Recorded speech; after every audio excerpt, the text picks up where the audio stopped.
These are two dear friends of the David Lynch Foundation, dear friends of mine, and great human beings, and they practice transcendental meditation. Ray for over 40 years, and Marty since 2008. Yes, every day, twice a day, as much as I can twice a day. The thing about it is that there's a kind of a peacefulness that I don't think I've ever achieved before, really.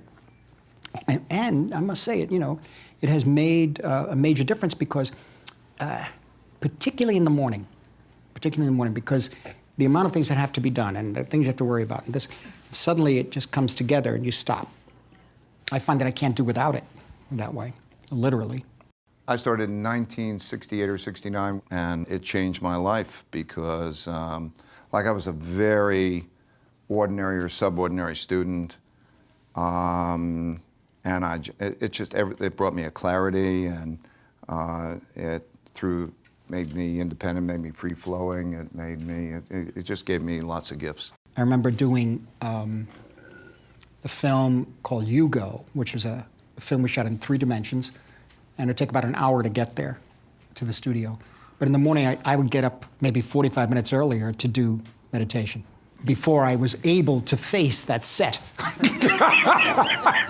with children actors that can only work for like a minute, a dog that wasn't listening, Sacha Baron Cohen who was improvising everything, and everything in 3D, and over schedule and over budget. So, God, there's only one thing you could do is calm it down and get into it and deal with the realities. If there is something on my mind, if there is something I'm really worried about in terms of a character development or particularly a thematic issue, or just trying to get a shot done, literally, I said, well, we can't do that. We don't have the hallway. It's got to be a track down a hallway. We have no hall. Now what? Well, what is it about? It's about his face. All right. And so you just forget it, and you go into meditation. That's it. And somehow something came out. I said, damn it, that's me. That's exactly what it's like. That's exactly what it's like, right? Yeah. Because you go into that place, and actually the physiology of the brain is because that comes from the subconscious. That's where your inventiveness, creativity, inspiration come from. So you just go in there and somehow you come out with the answer. That's it. That really is. Through brain imaging, they show that there are 2 big effects.